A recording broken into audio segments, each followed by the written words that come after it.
my thoughts and in my dreams, they're always in my mind. These songs of hobbits, dwarves and men, and elves, come close your eyes. You can see them too. There are some issues that come up in a role-playing game that, because characters like to role-play, will immediately drive a group apart. That can end a game. And one of the main... I have seen this happen. I've been there when it happened. On probably more than one occasion, but I can only remember one. But I was there when it happened. Is the prisoner dilemma. What is that? Well, and if you've ever had this happen, you know what I'm talking about. Or you'll know pretty soon when I start to describe what's going on. Hypothetical situation. You're a party of D&D adventurers. You're cruising around, and actually, I remember there being a published adventure where this happened, but you're cruising around. Let's say you go, let's make this as black and white as possible, although the situation is rarely as black and white as this. You attack an orc encampment. Okay, they're in a series of caves. You are tasked, or your group decides to clear them out because they're attacking merchants. They're looting, they're pillaging, they're raping. Okay? They're bad people. So your characters go in there and they kill all the bad orcs, but they reach this point where they reach the final chamber. Let's say it's the place where they sleep. And in this place, there are 2 orcs standing guard, and they are guarding a room that contains 3 orc women, pregnant orc women, and they are nursing babies. Okay? So, at the sight of your group, the orcs throw down their swords and surrender. Okay? Because it's a common thing in video games where every monster will fight to the death. Like, if you play Final Fantasy, it's not even something you think about. You know, if anyone fights you, they'll fight to the death, they'll fight to their hit points are 0, and they disappear. Oftentimes in D&D groups, the DM simply throws monsters at you and they fight till they die, and it's something nobody ever thinks about. I, on the other hand, do think about it. It's why in old editions of D&D, they have what's called a morale rating. And when the fight reaches certain points, the monsters will check for their morale. So it'll be like, if their leader falls, they'll check for morale. If they're down to 50% of their fighting strength, if they've lost half their guys, or if they're at like half of their health, they will check morale. And if they fail, they have decided that they're losing the fight and will either attempt to flee or surrender. Okay? So, in my game, there are some monsters like undead who don't even think and will obviously fight to the death. Animals will oftentimes fight to the death, especially if cornered. But when you're dealing with sentient races, let's say bandits attack. A bandit who just wants money or is just trying to get food to eat, just to live, is not necessarily going to fight to the death. If you wound him badly, he'll surrender. Most of the time. Unless it's clear that there is going to be no surrender here. So, you have to think about this sometime when you're DMing a game, is that, every character who can think has a breaking point. So, in a fight, if they're reduced to half their hit points or even reduced to 0, they're close to dying but not dead, at some point, they will either attempt to flee or throw down their sword and say, I have had enough. Okay? So, even orcs, which you could argue are a suspicious and cowardly lot, these adventurers have brutalized and slaughtered the entire orc encampment. Their only task is to defend the babies. They're the rear guard, and so at the sight of them, the orcs might see these 6 just blood-covered adventurers, and they go, "Me no want fight. Take what you want and go. We surrender."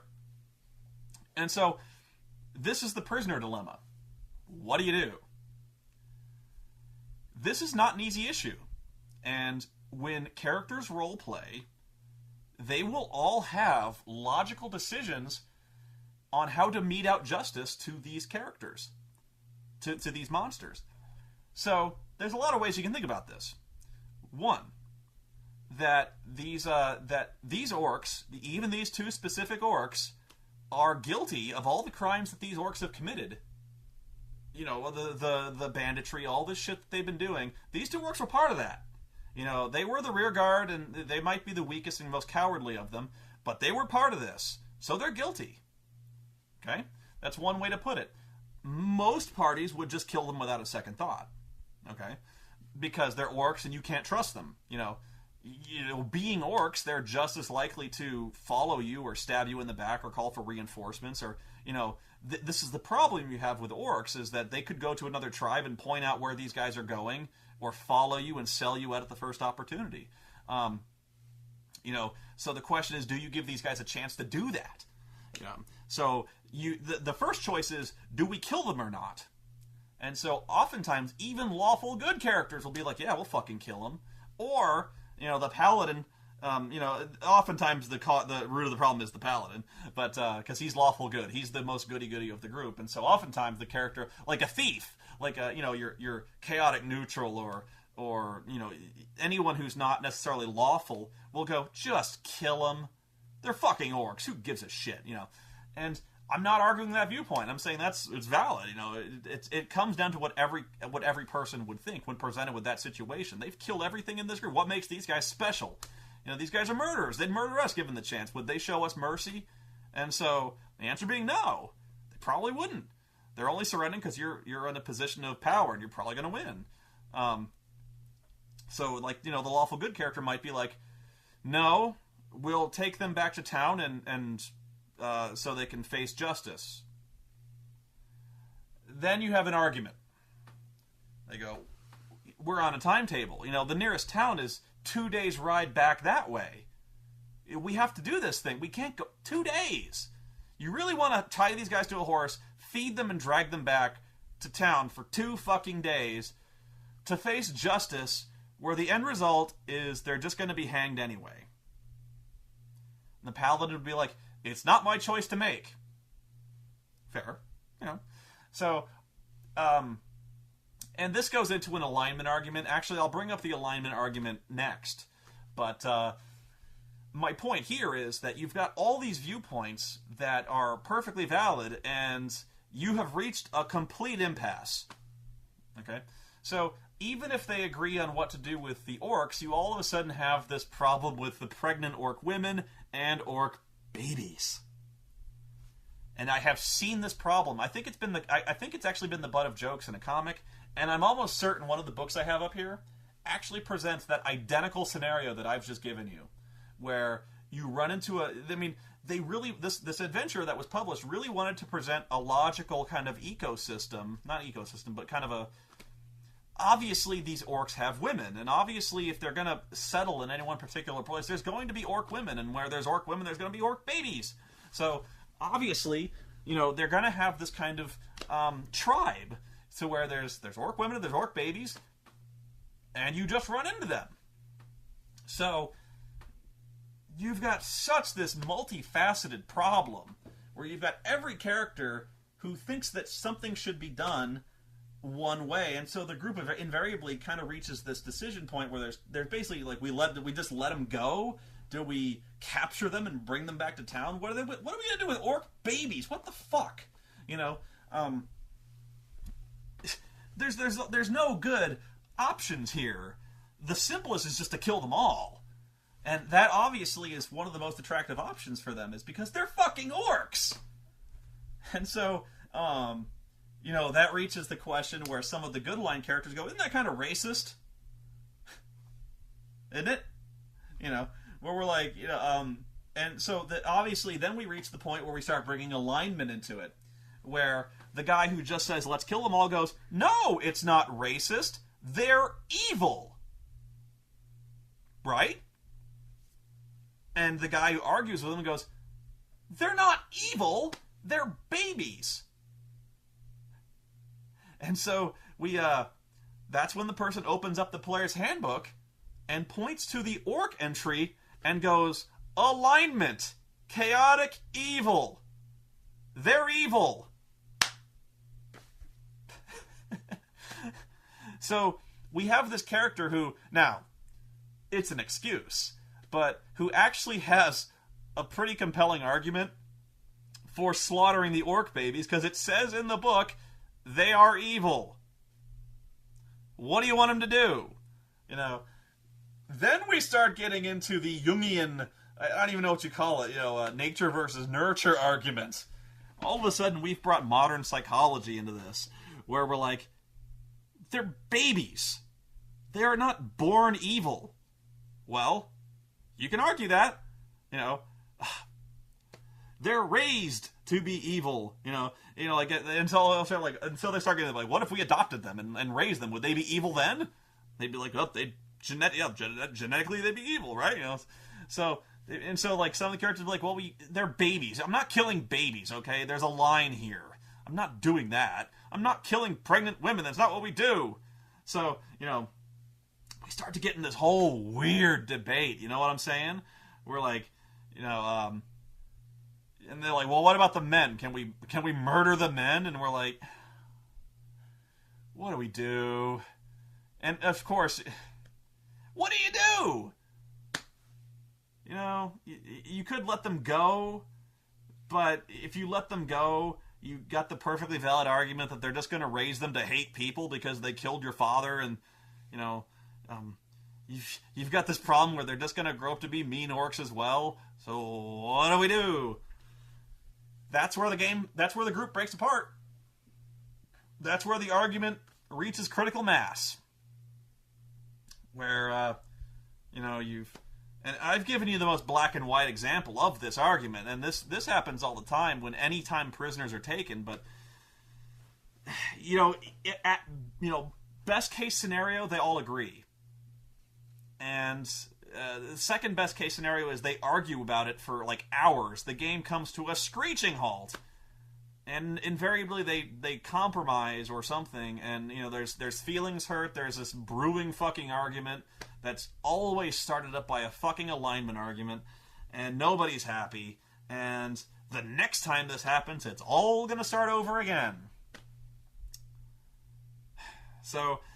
I've seen it. I've seen a group. They literally could not reach an agreement, and they broke up. They broke up. They were like, I'm not doing this. I'm not going to be a part of this. We're walking. And they get the worst case scenario, they disagree so vehemently, they fight. That's terror. I've seen that happen. They fight. Because, one of the guys like they're evil, and they shan't be suffered to live. And one guy's like, I'm not letting you kill babies. I'm not doing it. I will not let you do this. And so, they fight. There's no other option, So, if you want me to give you an answer, I don't have one. It's one of those dilemmas that's old as gaming itself. Is what do you do when you've got prisoners, and honestly, you can't take them you can't meet them, you can't take them to town to meet justice. You could, but it's too far. You can't let them go. You could, but you can't trust them. They might give away your position. They might sell you out at the first opportunity. They might follow you and kill you in your sleep, or try. It'd be foolish to let these guys go, because they might try to seek revenge. You don't know how many orcs are still running around in a war party. Maybe they'll go find out the war party that's out there and have them follow you. So I don't know. So, obviously the easiest solution is to kill them, but now you've put the group in a position where they're slaughtering younglings, to abuse a term. Really, the only way out of this is to not put the players in that position. To not make it where they're killing babies, okay? You just don't whip that curveball at them where you don't have the pregnant women and you don't have the babies. Sometimes for dramatic license, you just gotta not have that a part of the game, where you just don't put them in that position. So you're like, look, the women just flee. They just get away. Just let them go, or you don't even mention that in the first place. But that is only, like I said, that's the black and white, darkest possible, most obvious, clear-cut situation that happens. There's also the situation where, let's say let's say the brigands attack and they just want to eat, and you beat them up and they surrender, but it's too far out to like you can't send them back to town. You can't you can't let them go necessarily, because they might follow you or something. You don't know, but you can't, like, murdering them is over the line. You know what I mean? They gave up, and if you have any kind of sense of honor, you can't kill them. Some people will. Some people will want to kill them outright. They fucking tried to kill us. They'd have killed us. What are we doing? So, and I'm sure you can subdivide this into as many hypotheticals as you want. It's an extreme. The orc baby thing is an extreme, obviously. And that's one of those examples where you really can point to the book and go, chaotic evil. This isn't hard. They're gonna grow up to be fucking barbarians. There's nothing we can do to stop that. But at the same time, you're killing babies, who haven't really done anything. Does that justify slaughtering them? I would argue no, but I don't know. It's a tough one, and so, but you reach all these different. Anytime there's prisoners taken, so let's say again, here's another one where let's say there's a really cowardly, like the head of the campaign, like the main villain of the campaign is this really cowardly type guy. To where, like, you finally confront him, you defeat his guards, and when confronted with a fair fight, he backs down immediately. He's like, please, I surrender. Cuff me. This guy's gonna fuck you. This guy's gonna screw you first chance he gets. But he's given up. So, like, it's kind of like the Batman and Joker. This is very much Batman and Joker. Where, like, you've got this situation where, Joker's just going to break out of Arkham again. He's just going to kill more people. Why does Batman keep just arresting him and sending him off to Arkham? He knows he's going to get out. He knows people are going to die as a result of this. But he has to give the Joker a chance. So, you've got this villain who surrenders. He's completely given up. And a lot of people are just going to be like, no, fuck you. He's dead. And, that's not... I can't argue that. Because if you let him live, you can be damn skippy. That at some point in the future, this guy's he's gonna bust out, and they're gonna have another adventure where you gotta stop this guy again. I can guarantee you that's gonna happen. And the players know that. So, smart players, or, people who are role-playing smart players, are gonna be like, he's just fucking kill him. How many people has he killed to get to this point, And so there's always the lawful characters like, no, he must face justice. And the thief is like, I am justice. There you go. And honestly, a lot of times it comes down to that situation where most of the group is happy just killing the guy, and it's always the lawful good character who's like, he must face justice. And then you reach this impasse where there's one guy holding out. But it's not always that way. It's easy to point at the paladin and go, he's the killjoy. He's always the guy who starts this. But, my character was neutral good. My character was always the guy who if they gave up, the fight was over. At worst, we tie him up, we let him go. And if it's over. We don't kill helpless people. But that was my character. Everyone else is more pragmatic than that. So, I know there's going to be an argument springing up over this one. I can guarantee it. And you know what? I'll just get into this now. And I hate... Yeah, I'll just go into it now. Alignments are one of my favorite things to ever go into an RPG, and it's also the worst thing to ever happen to an RPG, because alignments always start arguments. Even mentioning the fact that alignments exist. Argument. I have argued alignments so much, so many times, and for so long at the gaming store, I would ban. I would, as soon as they mention alignments, I would shut the conversation down. I'd be like, I am not speaking. Nobody is talking alignments. because the arguments would get that bitter, that drawn out, that quickly. I have heard every single permutation of alignment arguments there is to make in my years of working at a game store and my years of playing at RPGs. There is no facet of the argument I have not heard. And it's almost always encapsulated in the prisoner dilemma, but it branches out from that far and away. You know, whenever a DM says your character wouldn't do that, your character's lawful good, your character wouldn't do that, or your character wouldn't do that because he's neutral, and that is something a character wouldn't do. He wouldn't be benevolent like that, you know. But it's almost always like the paladin, or let's fuck the paladin. Let's just say there's a lawful good character who's like, well, I fucking kill the babies, and the DM all of a sudden steps in and says, your character probably wouldn't do that. Alignment. Okay. Give me a minute. Alignment. D&D has this thing called alignment.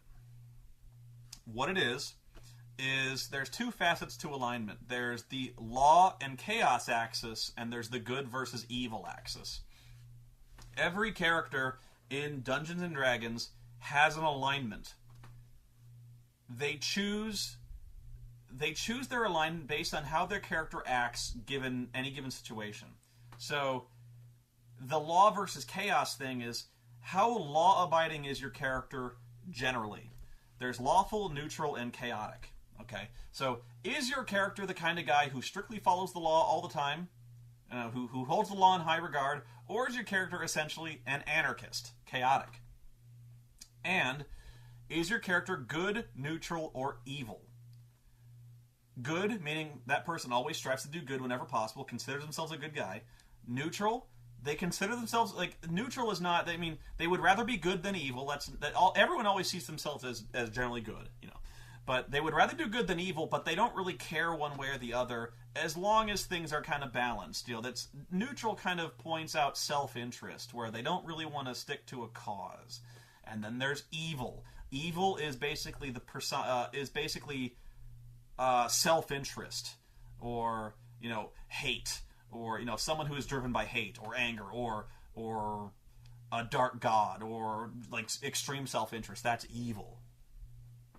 So it's it's a mixture of the law versus chaos, good versus evil. So a paladin is lawful good. He strives to follow the law and he champions the cause of good. Whereas a villain, the fucking Joker, chaotic evil. He's evil and he's a fucking anarchist to boot.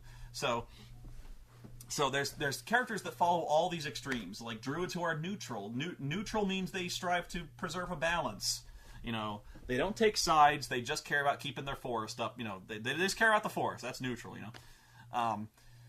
So, I really like alignments. But there's, mostly because alignments, one of my favorite settings is Planescape. And the structure of Planescape is based heavily on alignments. Basically the planes are like the afterlife kind of thing. So, there are planes that are devoted to every single alignment. So, lawful good is essentially Mount Olympus. And that's where all the champions of good go when they die. It's the realm of heroes. And, every good realm has its own place, and then there's hell. And so, what I really like about the alignments is, there is a difference between demons and devils. So, devils are lawful evil.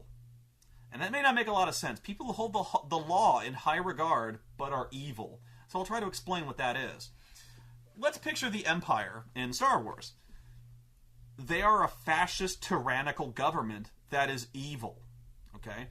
So a dude like Darth Vader is actually lawful evil. He's driven by hate and rage, but he is the personification of the empirical status quo. The imperial status quo. He is the fascist iron fist that reigns down here. He is enforcing the Emperor's will. He is enforcing the law, however evil that law is, and he's also got this, malevolent self-interest, okay? That's lawful evil. So that's what devils are in D&D, or in Planescape, okay? They live in hell. Demons are the lawful evil embodiment of tyranny and fascism and stuff like that, whereas demons are chaotic evil. They are the demons of blind, destructive rage. And so there's this huge war going on in Planescape called the Blood War, because demons and devils do not like each other. It's basically a struggle between law and anarchy. Okay? So that's where I love that. So that's where I love alignments, because they're such a useful tool, and they create such an interesting dynamic to the game. Then there's the downside. And it's a big downside, because it causes arguments, and it causes them all the fucking time. Here's where it starts. Here's one way it starts. My bard, let's say my bard, is presented with the orc conundrum, okay? And for some reason, I just agree with, like, you know what, we probably can't let these guys go. We should kill them. You know, these guys are going to fuck us the first chance they get. We should kill the orcs. And, so, you know, a DM might say, your character wouldn't do that. You're neutral good. You wouldn't murder people.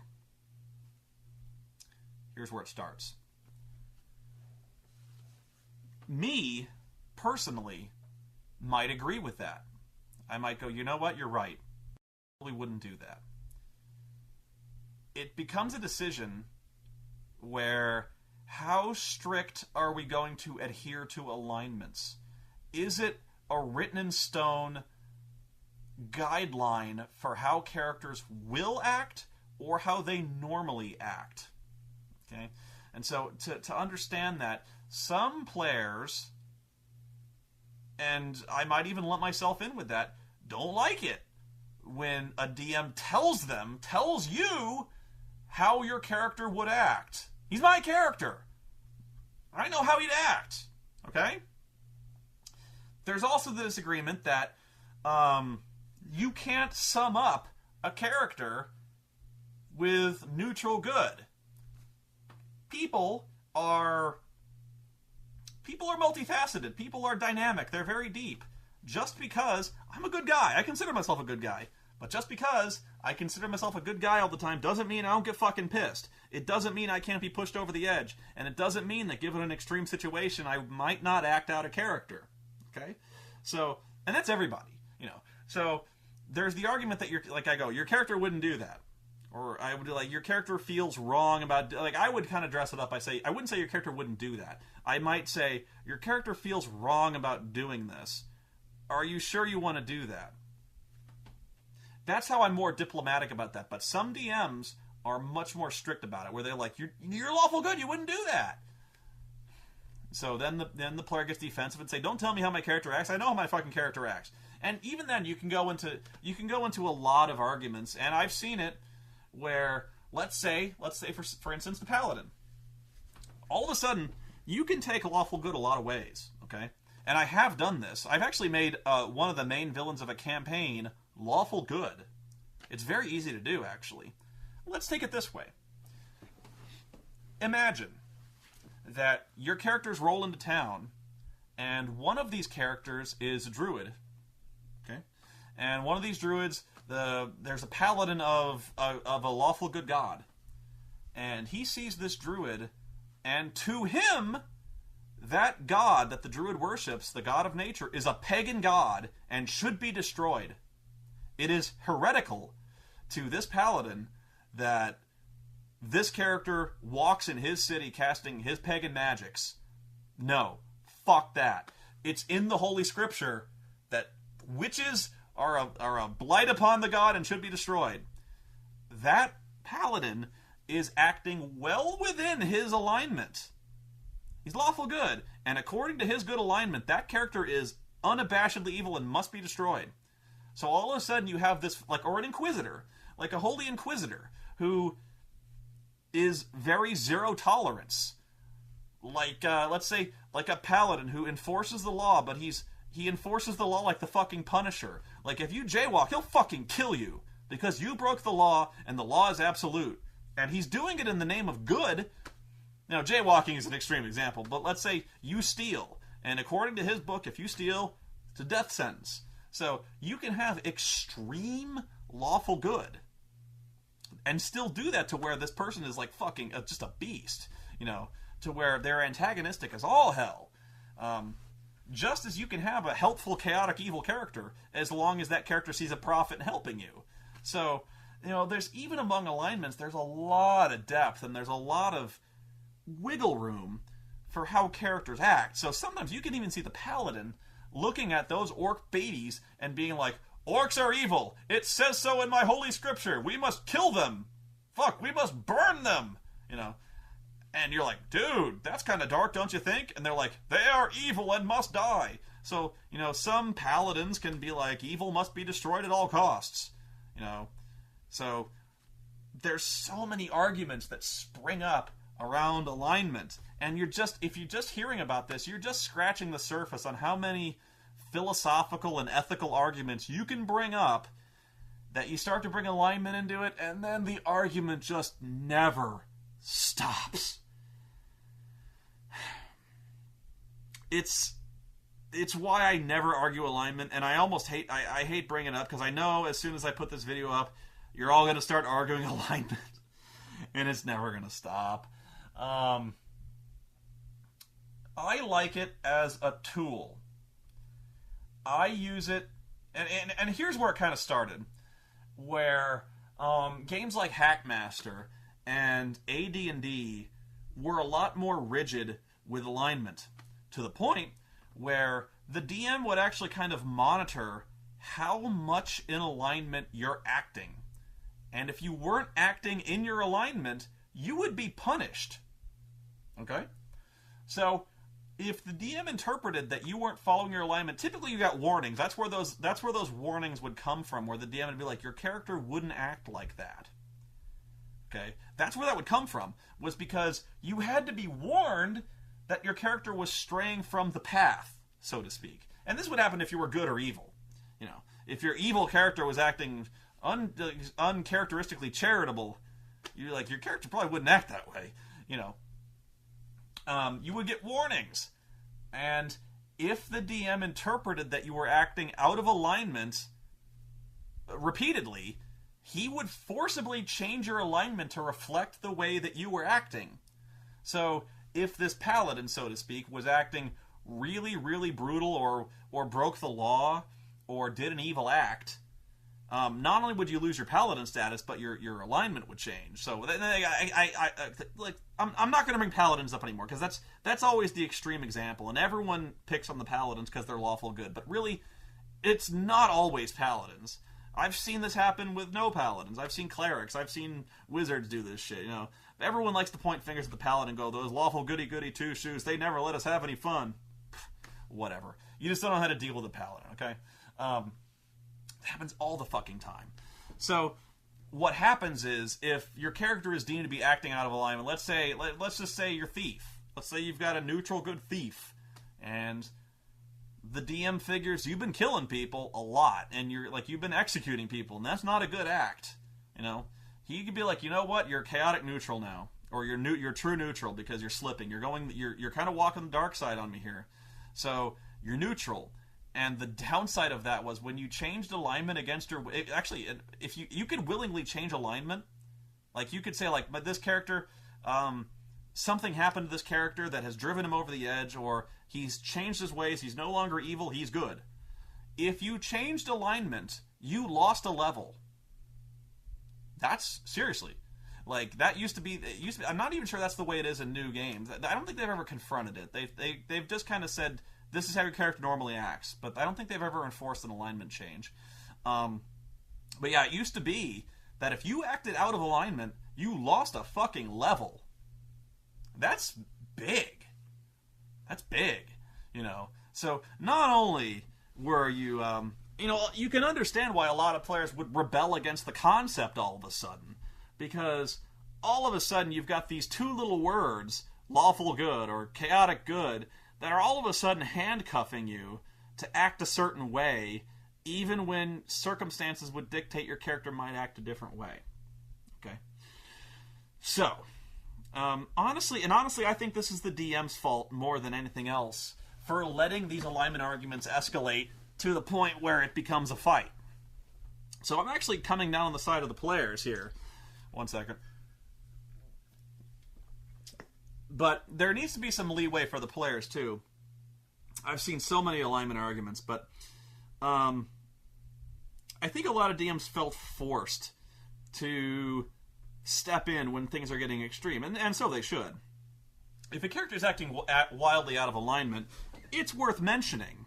You know, like, your character burned down an orphanage, dude. You're good aligned. You probably wouldn't do that. You know, and so the good guy would be like, well, the bad guy was hiding in there. You had to get him, right? And you'd be like, dude, that's still kind of extreme. So you can see why there are circumstances where you would remind a character that, you know, your character probably wouldn't burn down an orphanage to get at this guy, would he?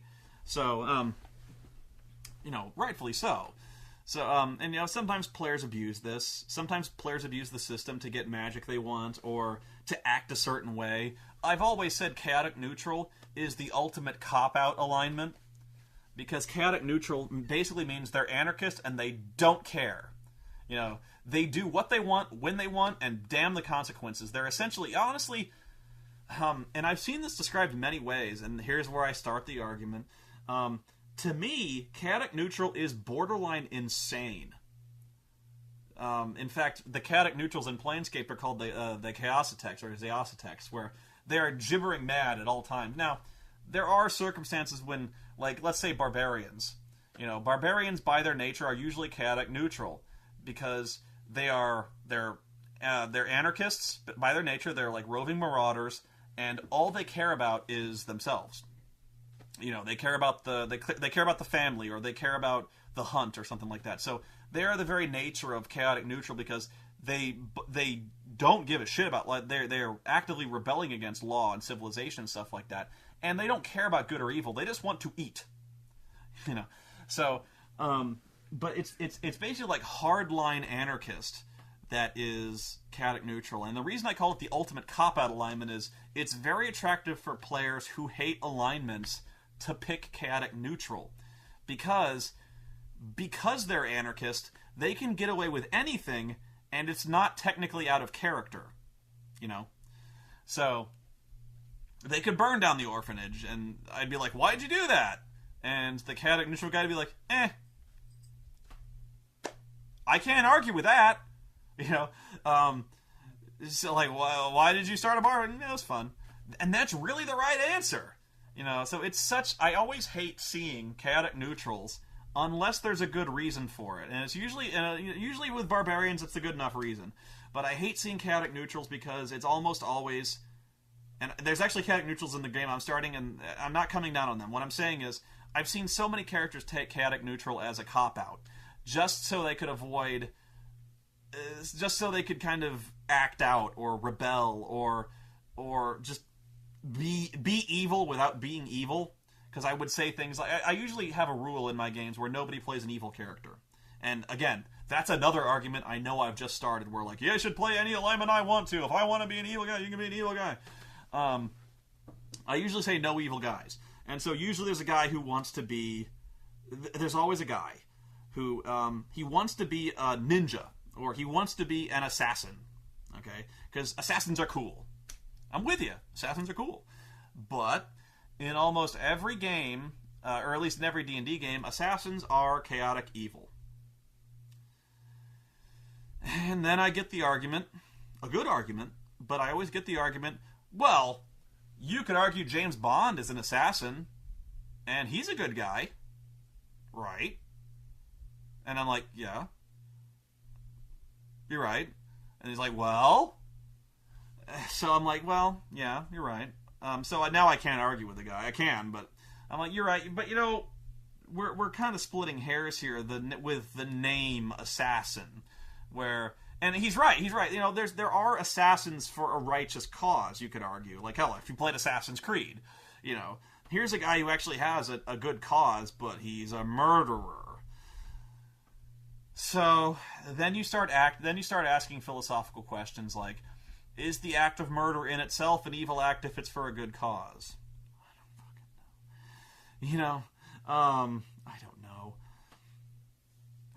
My main argument was the fact that you're talking about an assassin, and I'm talking about a different kind of assassin here, like the prestige class assassin, for instance.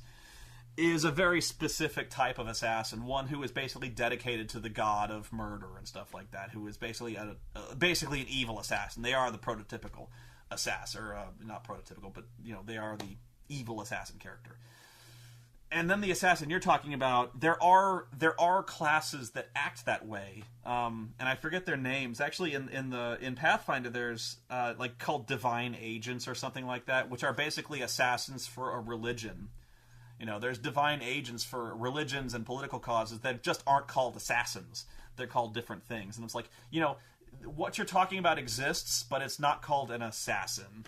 And so people are like, that sucks. I want to be an assassin, I don't know what to tell you.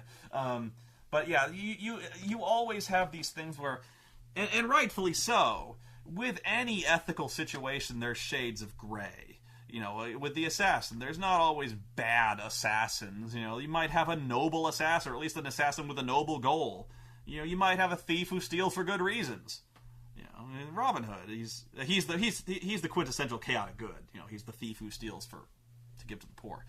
But you could split hairs all you want with alignments, and I've seen it. My God, I've seen it. I've seen it argued that Darth Vader was lawful neutral. Lawful neutrals are they hold the law in absolute highest regard. It doesn't matter if the law is good or evil. If you violate, Judge Dredd is essentially lawful neutral. It doesn't matter what the law is. If you violate the law, you're bad. So it's just, those are the quintessential jackbooted thugs. So lawful neutral is its own beast. You can argue that you can make arguments that lawful neutrals are horrible, but my God, you can just see, and I'm guessing if you've played D&D, you've gotten into an argument about this with the prisoner dilemma or the nature of good versus evil. I've seen it argued that alignments are stupid and should be abolished completely because there's no such thing as absolute evil. Because and honestly, here's another argument I agree with. There is no such thing as absolute evil because nobody considers themselves evil, right? Or at least in fiction, there shouldn't be anyone who considers themselves evil. I've heard it. I forget who wrote it, but somebody wrote. It might have been like Joseph Campbell or Bill Moyer or something like that. But somebody wrote, "Everyone is the hero of their own story." Okay. Nobody wakes up and is like, "I'm going to kill younglings today because it's evil and I am evil." Right? So nobody does that. Nobody wakes up. Nobody commits a murder and was like, well, that was totally in character for me because I'm evil. And if anyone actually does that, they're more than likely insane. Nobody considers themselves evil. Everyone considers themselves a good guy, or at least if they don't consider what they're doing good, they're doing it because circumstances have imposed their will on him, where they have to do bad things for the right reasons. Okay. So even villains, for the most part, unless they're in some kind of myth, most of the time are doing what they consider to be right, or doing what they consider to be orderly, or doing what they consider, or doing something to free them from a bad situation. Okay, so you can see a guy acting evil, but only because he's being forced to, or he does evil because he has no other choice. But nobody's like, I do evil because I enjoy it. And evil is fun. That's actually why, it's why Dr. Insano is such a stupid character. Because Dr. Insano is admittedly evil, and nobody does that. It's such a comic booky thing to just, I'm evil! Nobody does that. And even people who are like, I'm gonna rule the world, they do, like guys like Doctor Doom, for instance. They want to conquer the world because they think that they are uniquely qualified to do this. Like, they go, the world is full of chaos and anarchy and people dying, and if I were in charge, I would run things so much better. And they might have an underlying motivation of greed, but they really think what they're doing, if it's well written, is right. So those are the best villains who firmly believe that what they're doing is right. So you can argue that there's this good-evil bullshit is something that's not even worth arguing because there's no such thing as absolute evil. Okay? Fair enough. With any given situation, there is a new, unique way. There is a way to approach it where you can justify anything as being good or evil, because good and evil is relative. Relative to the observer, right? So, like, to the orcs, these assholes who are kicking in the door and killing your babies are evil. The orcs don't wake up and be like, let's do some evil. Usually not. They're doing what they think is right because their god has told them to do it, or because that's the only way they know how to eat. So, I've argued this till the cows come home, and, the best way to win this argument is not to start it. The only winning move is not to play. What was I was going to say, I'll remember it, but the best way to deal with alignments, I just use them as a general... I remember where I was going. Just to use them as a reference. I don't enforce alignment. I remind you what your alignment is, especially if you're crossing the line. And I'll change alignment, but I've never... unless it was... I've only done it once where I've cost... this was back when the game kind of demanded it. I've cost one person a level. But even that character basically told me... He's like... My character is now... is now like chaotic neutral because my character has just been traumatized. I am changing. Hit me with a level loss. He told me to do it. And I'm like, okay. Actually, I didn't. I only dropped him half a level because he demanded it. I was like, you know what? You have a really good role playing reason to do it. I'm not going to punish you for having a really good role playing reason for changing alignment. You've got a great reason. Vengeance. It's a reference. It's a tool to generally dictate what your character would normally do in a situation. It's kind of a summary of your ethical outlook, right? So, I'll remind you what it is, and if you're crossing the line, I'll just say, look, you really need to change your alignment because you're not acting the way you should be acting. And here's the thing, when it comes to, and here's where I shoot down a lot of the ethical gray area argument, where they go, there's no such thing as absolute evil. Yeah, there is. In D&D, there is. Now, I'm not taking away from the fact that, you can argue perspective and you can argue human elements for as long as you want. But there is such a thing in D&D as absolute evil. And there are literal personifications of evil in these games. Demons, devils, the undead, they are evil. They come from hell. They come from the abyss. They're evil. I'm not going to argue with that on the planet. I'm sure I'm going to get an argument. But there are some things in D&D that are evil. So if they're in the book and it says they're evil, just roll with it, okay? So there are some things that are absolutely good, that oppose evil, and they live on Mount Olympus. Now, you can argue that some of the things they're doing are extreme, or they're over the line, or they're not doing enough, or whatever. And fine, argue that. But alignment, to a degree, certain magic and certain powers in these games do come from a good or evil source. Okay? So now you can argue the situations, like the prisoner dilemma, obviously. I can't go, well, orcs are clearly evil because it's in their genes. That's why the prisoner dilemma is so tough. Now, if you were to go to hell, if you were to go, your characters literally go to hell. If your characters go to hell and they see demon babies, I'd be like, they're probably evil. Fuck it. They're definitely evil, okay? So, to some degree, you can shoot down the alignment argument. That's why I shoot down the shades of gray argument where they go, there's no such thing. Yeah, there is. There really is. Now, how do you get around this? How do you stop the arguments? You don't. You don't start them. Okay?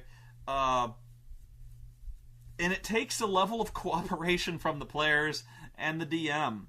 A level of understanding that we're just not gonna go there. And to a degree, that's why I don't like playing with strangers. I like playing only with friends, because friends will have this understanding that we really want to keep the game going. We don't want to grind it to a halt arguing ethics. So to a degree, friends will make characters that their personalities will gel for the most part. They're not going to they might have disagreements. Like, the paladin might argue with a thief, like, backstabbing is not honorable. You shouldn't do that. But that's another thing, Jesus Christ, where the paladin keeps, raining down on the thief because he's dishonorable, he murders people, he steals. That's where people hate paladins, because they're the killjoys. They don't countenance thieves in their presence, and so that's where you've got to be careful. I'm sure everyone has a story where a paladin drove a wedge in the group because they caught the thief doing something the thief shouldn't have been doing, or something like that. A lot of times it is the paladin causing these alignment because they're such hard asses. They're married to a very specific set of rules, and they believe in them. But that's the nature of what they are. So instead of, I'd say don't hate the player, hate the game. Because that's just what paladins are. They are goody-goody two-shoes. They're knights. They're holy knights. That's just what they are. There's no negotiation with that.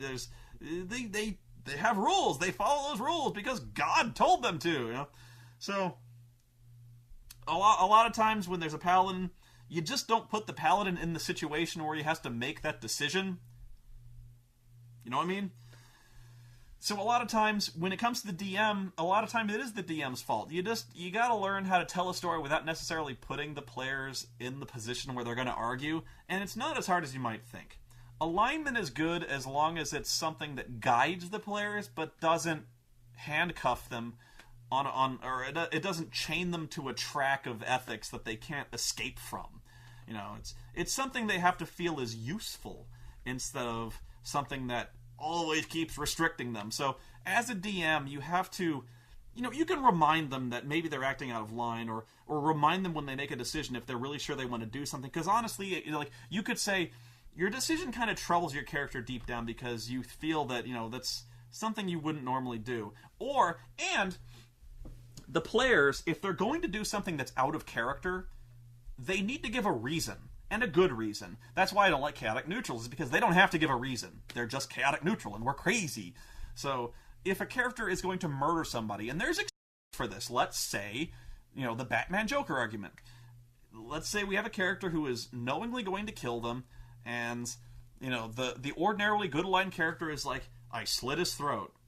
And I'm like, whoa, that seems kind of extreme for a good character, don't you think? And the good aligned character goes, he killed my wife. And I go, you know what? Fair enough. Or, he killed that family. I can't risk him doing that again. I'm giving you if you give me an excuse, I might agree that it's out of character, and I might say, your character is disturbed by his actions, you felt it was necessary, but you're shaken deep down. If he keeps doing that, I might change his alignment. But it does take a level of cooperation where you understand that alignments are a label, nothing more. Now they become more than a label when you're dealing with Planescape. In Planescape they become absolute facts.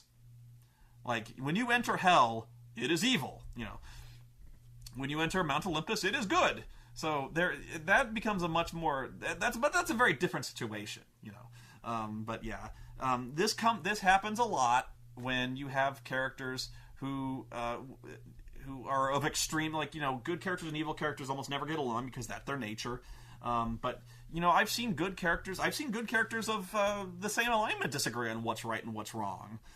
As there's Republicans, there's Democrats, there's liberals, there's conservatives. Everyone's different, and that's why you don't open up a political argument in the game. That's why you don't talk politics unless you want to get into a fight, because everyone's got an opinion. Everyone's guided by their own set of ethics, and that's why I like alignments, is because it's basically like registering for a political party. I am generally good. I am generally neutral. I am generally chaotic. Something like that. So And so you never ask a character, what's your alignment? Because nobody, like, somebody asked, if somebody were asking me, what's your alignment, Spoony? I'd be like, what are you talking about? Fuck you. Would you, like, and if you were to ask me, would you consider yourself good? I'd be like, yes. Who's gonna say no? So, it's kind of one of those situations where I don't have an answer for you with the prisoner dilemma. I don't have an answer for you when it comes to the alignment arguments, and that's why I never argue it anymore, is because there's no good way. You're trying to solve an unanswerable question, so the question that has plagued man since the beginning of time. Why do we do what we do? And I think alignment gets scapegoated into that position, and understandably so, because it does become the rule, especially in D&D. It becomes the rule by which you must live. I think we need to back off from that.